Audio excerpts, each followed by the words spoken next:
নমস্কার বন্ধুরা, মন্টিস কিচেনে আপনাদের স্বাগত। খুবই সহজ পদ্ধতিতে এই চিকেন বিরিয়ানির রেসিপিটি আপনারা বাড়িতে বানিয়ে ফেলতে পারবেন। খেতে কিন্তু দোকানের মতনই টেস্ট হবে। আপনাদের কাছে পুরো ভিডিওটা দেখার অনুরোধ রইল। আমি এখানে নিয়ে নিচ্ছি সমস্ত গোটা মশলা। চিকেন নিয়েছি, চিকেনটা একটু বড় বড় করে কেটে নিয়েছি, আর চাল আধ ঘন্টাকে ভিজিয়ে রেখেছিলাম। একটু বড় বড় করে আলু কেটে নিয়েছি, কুচো পেঁয়াজ, আদা, রসুন। এবার গোটা মশলাটাকে ভেজে নেব, ভেজে গুঁড়ো করে নেব। ব্যাস গুঁড়ো হয়ে গেছে। এবার আদা রসুনটাকেও পেস্ট করে নেব। ব্যাস হয়ে গেছে। এবার একটা চা ছাঁকনিতে ছেঁকে নিয়ে জলটা বের করে নেব। এবার কড়াই বসিয়ে দিয়ে দেবো রিফাইন অয়েল। এবার পেঁয়াজটাকে লাল লাল করে একটু ভেজে নেব। ওটা লাল লাল হচ্ছে, এক বাটি দুধের মধ্যে কেশর একটু ভিজিয়ে রেখে দেবো। এবার টক দইটাকেও ফাটিয়ে নেব ভালো করে। ফাটিয়ে নিয়েছি, হয়ে গেছে। এবার পেঁয়াজটাও লাল লাল হয়ে গেছে, দিয়ে দেবো 2 চামচ শুকনো লঙ্কার গুঁড়ো। একটু নাড়াচাড়া করে দিয়ে দেবো আদা রসুনের জলটা। এবার দিয়ে দেবো স্বাদ মতন নুন আর পরিমাণ মতন জল। ব্যাস এবার একটা একটা করে চিকেন দিয়ে দেবো। এবার একটা একটা করে আলু দিয়ে দেবো।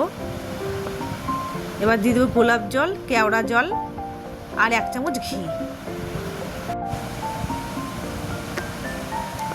এবার ঢেকে দেবো, ঢেকে সেদ্ধ করে নেব। ব্যাস আলুটা প্রায় সেদ্ধ হয়ে গেছে, মানে একদম বেশি সেদ্ধ করবেন না, আবার দমে দেওয়ার সময় সেদ্ধ করতে হবে। এবার আলুটাকে আগে উঠিয়ে নেব, তারপর চিকেনটাকে আবার একটু সেদ্ধ করে নেব। ব্যাস আবার উঠিয়ে নেব। চিকেনটা একদম ভালো সেদ্ধ হয়ে গেছে। এবার একটা একটা করে উঠিয়ে নেব আমি।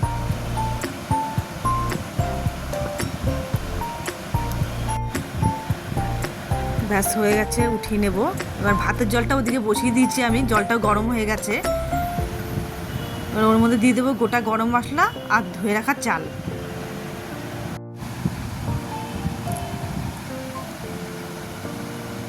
দিয়ে দেবো স্বাদ মতন নুন আর একটু রিফাইন অয়েল। এবার ঢেকে 80% মতন সেদ্ধ করে নেব। চালটা আমার সেদ্ধ হয়ে গেছে, একদম একটু শক্ত শক্ত রেখেছি আমি।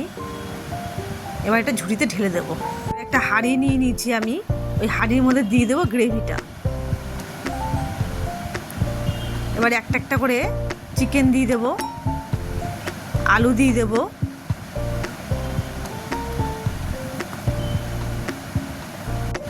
ওর উপর দিয়ে দিয়ে দেবো ফাটিয়ে রাখা টক দই।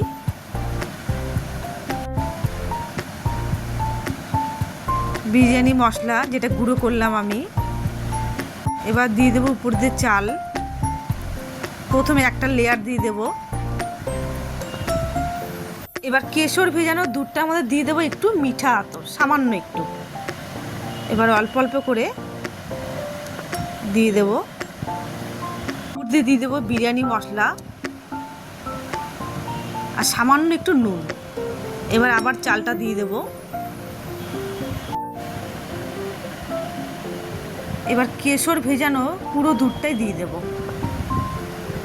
দিয়ে দেবো একটু দই, দইটা আমার বেঁচে গেছে, উপর দিয়ে আমি দিয়ে দিচ্ছি। আর দিয়ে দেবো বিরিয়ানি মশলা। এবার আটা দিয়ে মুখটাকে ভালো করে আটকে দেবো। প্রথমে 1 মিনিটের মতন গ্যাসের আঁচটাকে বাড়িয়ে করব, তারপরে কমিয়ে দেবো।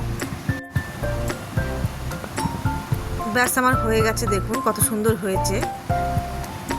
রেডি হয়ে গেল আমার চিকেন বিরিয়ানি। উপর দিয়ে দিয়ে দেবো 2 চামচ ঘি। আপনারা অবশ্যই এই পদ্ধতিতে বাড়িতে ট্রাই করে দেখবেন। দেখুন কতটা ঝরঝরে, কতটা সুন্দর হয়েছে। আমার এই রেসিপিটি আপনাদের ভালো লেগে থাকলে যারা ফেসবুক থেকে দেখছেন পেজটিকে ফলো করে দেবেন, যারা ইউটিউব থেকে দেখছেন চ্যানেলটিকে সাবস্ক্রাইব করে দেবেন।